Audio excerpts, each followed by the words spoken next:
Welcome to Payamjavan TV. Our government has many hardworking public servants, and today I'm proud to introduce to you Sam Liccardo, a dedicated and again showing his care for the community in the San Jose area. And I welcome you. Thank you. And look forward to hear what you have for us today, and for our audience to know that important person like you, how you can serve the community. Well, thank you. It's a pleasure to be here with you. Yeah, thank you very much. So would you please, Sam, tell us a little bit about your background, where you were born and which school you went and what kind of major you participated in? Oh, well, I was born here in San Jose, and I grew up in the suburbs, and moved back into San Jose in my adult years. And I grew up in a valley where I had the benefit of having a grandparent who was alive, who described really the immigrant experience for him and his family. He started a small grocery store, my grandfather, here in the 1940s. And it was an experience that was very compelling for me as a child to understand what so many generations of immigrants endure as they struggle to make it here in America. And you know, he just built this family and this business and this future fueled by this passionate optimism about the city and what it could become. And it became infectious for me. And certainly his passion about creating a better life for his children. You know, he had only an 8th grade education, but the fact that his child would go on to get a college education, I would go on to Harvard Law School, was something he was so incredibly proud of. And so it was really an ethos that I strongly adopted about how can we better serve a community to ensure the next generation, the generation of children that is to come, best has the opportunity to be able to succeed and thrive in our community. And so that's really driven my passion toward public service. Wonderful.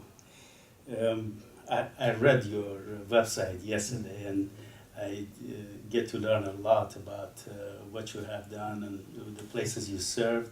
It's a real honor to meet with you in person. Well, thank you. Yeah. It's a pleasure to be here. So what was your major in university? So at Georgetown, I studied what they call government. It's sort of the equivalent of political science, I think, at any other university. And also minored in economics. And I spent a lot of time also studying Spanish. It was important for me to learn Spanish as well as... it's easier for you, right? Having the Italian background. Yeah, a little bit. Right? Yeah, and we live in California, of course. Right. It's all around us, and it's important, I think, for us. And studied a lot of theology and philosophy. I was very interested in theology of other religions, and it's something that's very compelling to me. So you actually been studying, learning about government and politics. It was something inside of you, right? I mean, what really made you to go to that path? You know, I had parents who loved to talk about politics around the dinner table, and you know, would invite us in to watch the nightly news when I was a kid, and I was probably the only 8-year-old who, you know, knew who Dan Rather was in watching the nightly news.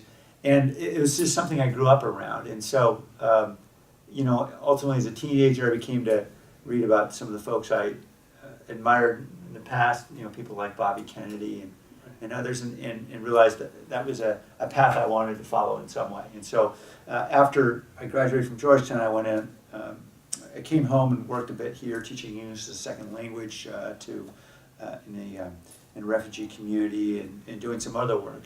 And then ultimately decided to go on to law school and public policy school at Harvard, and got a master's degree in public policy at Harvard along with my law degree. So it was clearly a direction for me. I care a lot about how it is we create conditions in our community that really help people to thrive. Of course, we know it's not easy to graduate from Harvard, you know. It is hard, right? Well, what they say is it's hard to get in. Once you get there, everybody gets out. Really? It's fine. Okay, gotcha. So since you graduated, you came and you started working, right? Yeah. And how long did it take you to become a city council member? And what did you do to get to this point? So after I graduated from Harvard Law School, I ultimately decided I really wanted to be in court, and I'm very passionate about about issues around safety, Yes. and so I became a prosecutor. I worked as a federal prosecutor for some time, primarily prosecuting narco-trafficking cases involving international drug smuggling. I did that for a couple of years and then really decided, I was down in Southern California at the time, I really wanted to come home. And so I came back to San Jose and started prosecuting cases in the district attorney's office here. And it was primarily in the sexual assault unit.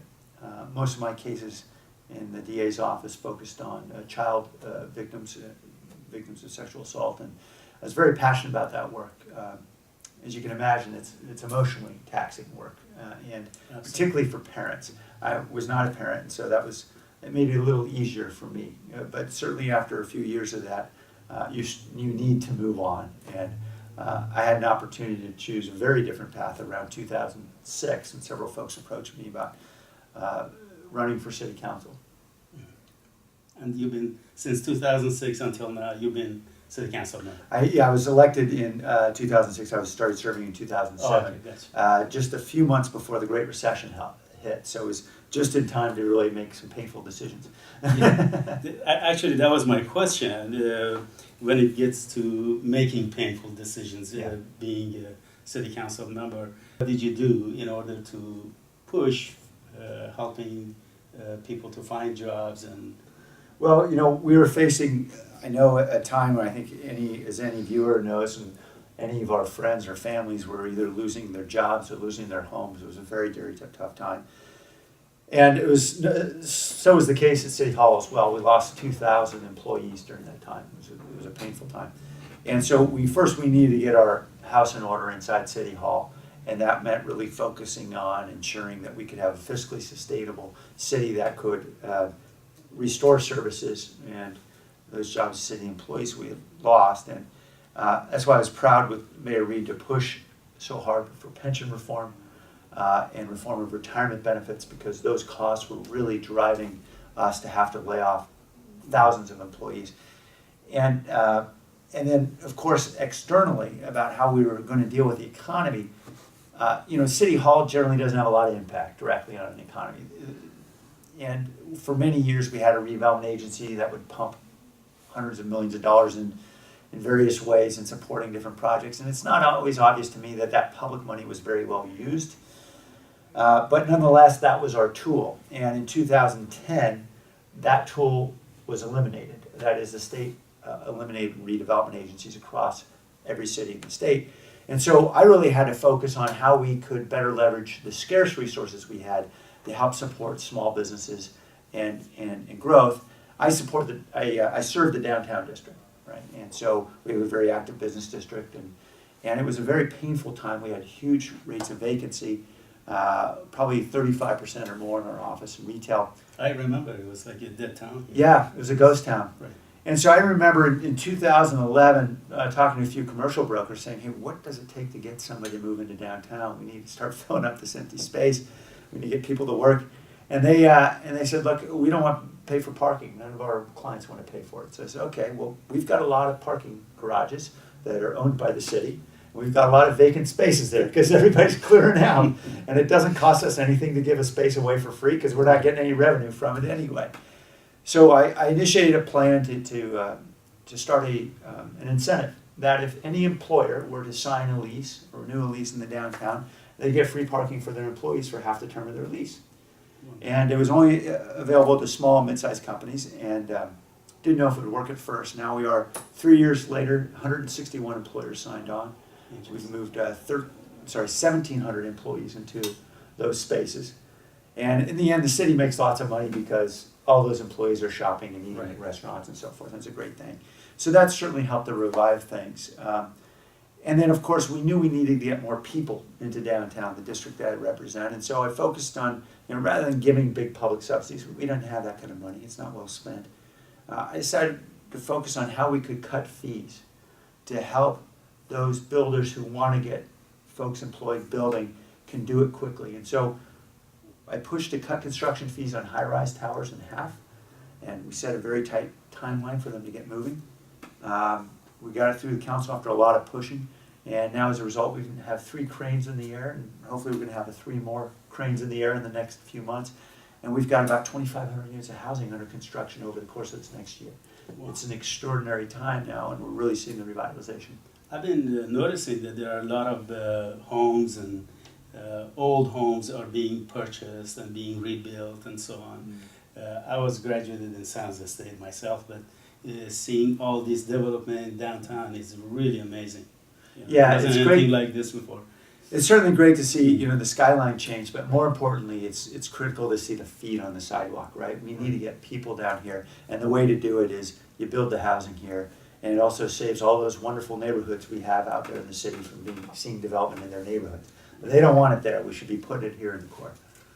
So I noticed that you wrote a book about safer city, smarter government, and a plan for San Jose future. What surprised you the most while writing that book? Your findings about the city and how to improve and so on. You know, what surprised me the most, as an elected official, we spend a lot of time whining about our budgets, right? Federal government's cutting their support, states, you know, limiting redevelopment agency, our budgets are cut because of tax revenues. And the reality is I just started delving more and more into each and every issue, and this has really been a learning process for me over the last several years. I recognize it's really not about spending more, it's about spending smarter. There are lots of governments out there that have lots of money that are spending it horribly, not serving the residents very well. And, you know, as I look at what was going on in the city of San Jose, you know, last year we spent $200 million a year more on pension benefits and retirement benefits than we spent a decade before. And that was crowding out our spending on everything else. It meant we couldn't pave the streets, we couldn't hire cops, all that. And so really what I set forth was a series of initiatives, obviously including fiscal and pension reforms, but how we could focus on restoring safety and services in a way without breaking the budget. Because we already have a $3 billion unfunded debt on retirement benefits that are being burdened, that our children and our residents currently are being burdened with. And so we can't do it by spending more. We don't have any money. We've got to focus on using what we have more efficiently. And so what I started to look at were great examples in other cities where they've leveraged scarce resources to do more. And what emerged was, you know, sometimes it's brilliant technology, you know, it's data analytics that help you deploy police officers more effectively to anticipate hotspots of crime. And other times it has nothing to do with technology. It's just simple common sense, the idea of restoring community policing. Rather than pushing officers out of neighborhoods every 6 months, as we currently do because of a union contract, we actually keep officers in neighborhoods where they can develop relationships with homeowners, with the store owners, with the teachers, and start to build a sense of trust in a community so that officers develop a certain level of base knowledge through those relationships. That keeps cities far safer than all the fancy technology in the world. Well, so let me ask you this. It's like more personal than your work. On your free time, where would you go on a website? Where do you surf usually? You know, I don't spend a ton of free time on the internet because I'm forced to spend so much time on a computer during the day. For me, my great joy is getting off the computer and getting out into the world. So I'm happy to be on a bike heading up Sierra Road and enjoying a beautiful view of the valley. Wonderful. Yeah. All right. So what are the biggest challenges that San Jose faces? You know, we've clearly got a safety challenge right now in our city, and the good news is we've seen extraordinary progress in the last year and a half. Serious crimes, that is felonies like burglary and rape and homicide, have dropped an aggregate 19%, which is tremendous. But we've got a lot more work to do, right? And we know people don't feel safe, and that's a big problem, and we've got a lot more work to do. So the good news is we now have a lower violent crime rate than when I came into office in 2007. But because people don't feel safe, and because we know there was a big increase, particularly around 2012, we've got to find more creative, innovative ways to keep our city safe within our budget. That's really what a big part of that book is about how we can do it. And then, of course, we have these fiscal challenges I described, $3 billion in unfunded liabilities in our retirement accounts. We have a huge amount, hundreds of millions of dollars of deferred maintenance on everything from roads to buildings. So we really need to get the fiscal house in order. Mayor Reed's made great strides. The job's not done yet. He got the ball rolling. We got to finish it. And then finally, as we think about the future, about the next generation, it's critical that we really take the long view and make the critical investments we need to make.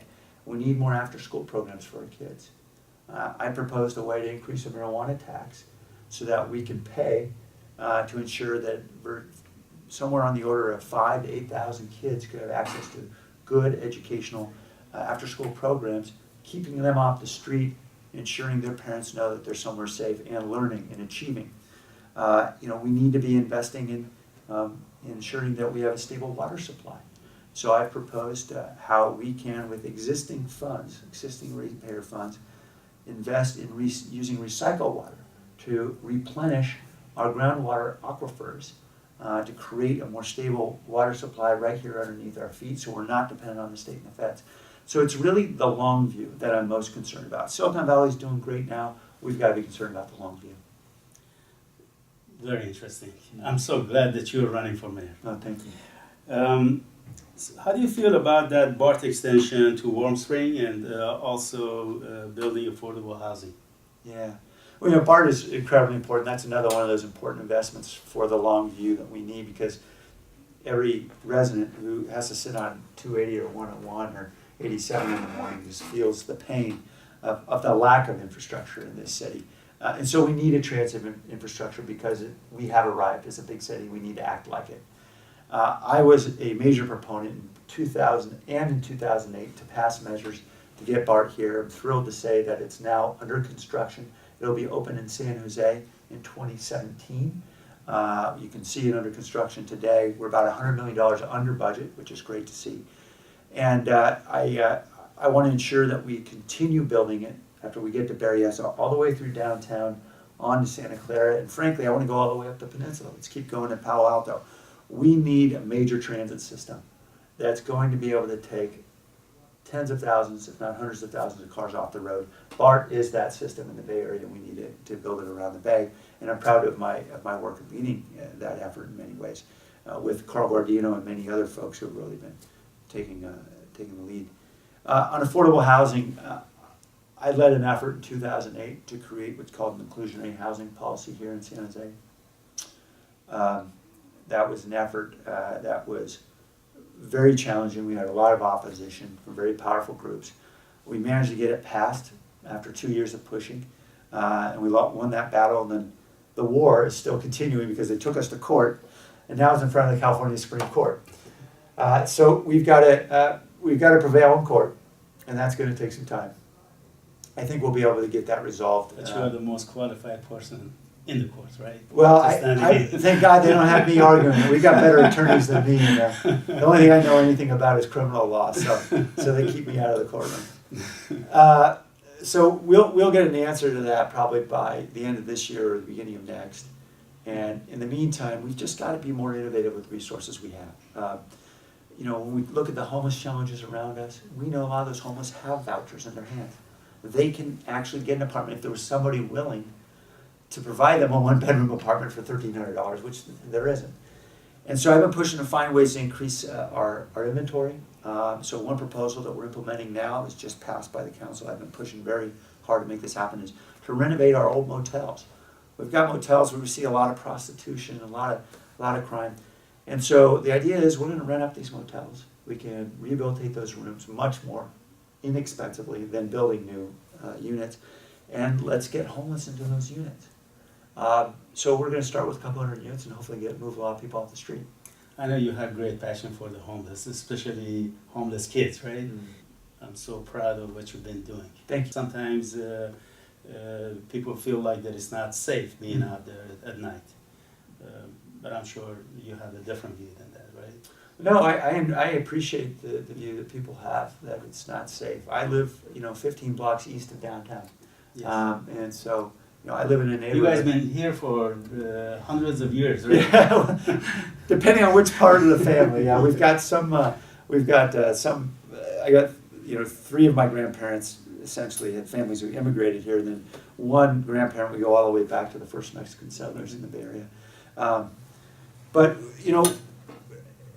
I live in a neighborhood where we had gunshots fired a couple houses Right. away from me. I understand it, and the reality is communities can do an awful lot to help keep themselves safe, and we can leverage the energy and intelligence and creativity that we have in our community to make ourselves safer. Just 2 days ago, the council approved an initiative of mine in which I simply wanted to create an online registry for video cameras. The idea was pretty simple. If somebody owns a video camera and they want to tell the police they have a video camera, they simply sign up online, tell the police, here's my phone number, call me if there's a burglary or robbery nearby, right? Yes. Because the tape, often the footage will capture the suspect. But you got to get the footage quickly, right? Because after 48 hours, it all gets recorded over. That's right. So the police need to know where the cameras are. That's critical. And I first thought of this idea, when we were having these arson attacks in my own neighborhood in east of downtown. And we saw all these residents come forward with video footage of what was going on. And it was clear people want to help. They want to keep their community safe. And we had no way to easily ensure that the police could get the video, review it, and so forth. And so, we're now finally going to launch this online registry. It's very simple, costs no money. It's just a simple web page and a database. What I found out, it wasn't really my idea after all. Philadelphia launched this 2 years ago, How is that? and they've used it in over 200 arrests. Wow. So it's something that it can be effective, and it leverages the energy and effort of our own community. So criminals have to change their jobs soon, right? That's the idea. Hopefully they'll get jobs. Okay. So what would you like the local voters to know about you? Because the ballot is going to be soon, right? Yeah. Well, that I'm really incredibly passionate about this city and the future of this city. We've got extraordinary challenges in this city, but I wouldn't trade the problems in this city for the problems of any other city in the country. We have extraordinary opportunities. We can grumble about the fact that Major League Baseball's been, sitting around for 5 years or whatever, in litigation and everything else about whether or not we're going to get a Major League ballpark. But what people often overlook is there's no other city in the country where we actually have a private investor willing to invest $500 million to build a stadium. No public money at all, just because of their view about what the future of this city is, right? We have those opportunities that no other city has. And so I think we've got our best days ahead, and I want to lead this city because I want to make sure we take advantage of those great opportunities. Wonderful. That your character has really been showing how well you've been able to move things forward, and also demonstrated that you can make things done. And that's very important for many people to know that if they need to vote for somebody, they can vote for you that can accomplish things. Thank you. Yes, I'm very proud of our ability to get things done in this city. It's not always easy, but when we work with the community, we can make great things happen. Wonderful. Anything else would you like to tell us, our audience, who should know about you? Well, I can tell you that I've never failed to enjoy every Nowruz festival I've ever attended. And I look forward really to embracing and engaging in a significant way in our Persian community. I think this is a community that has added so much to our valley. I'm very grateful for the contributions in terms of the extraordinary minds and hearts that have been brought to this valley, as in many other immigrant communities, but particularly in the Persian community. And I think this is a community that we need to partner with in a critical way as we continue to make San Jose a vibrant urban center. Absolutely. Do you know how many population of the Iranians in this area? That's a good question. It's hard for us to tell. We have to kind of guess based on last names. So I don't have a good number. I know it's in the thousands, but I couldn't tell you. It's a little bit over 150,000 just in this area. Yeah, in the Bay Area. If you go to Sacramento, based on 2 years ago, it was like 33,000 people in Sacramento alone.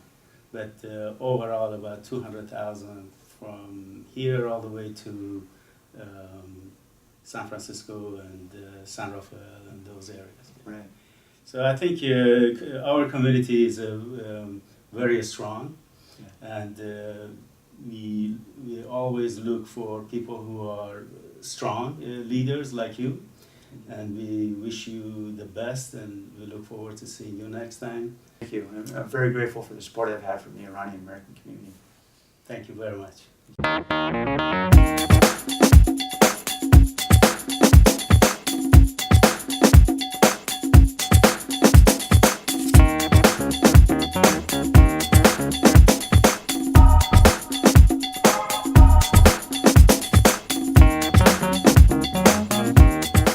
تبلیغات شما با بخش بازرگانی پیام جوان رساتر از همیشه، فراتر از مرزها، همراه با آخرین تکنولوژی روز در مجله، اینترنت، تلویزیون و تلفن همراه برای همگان قابل دسترسی است.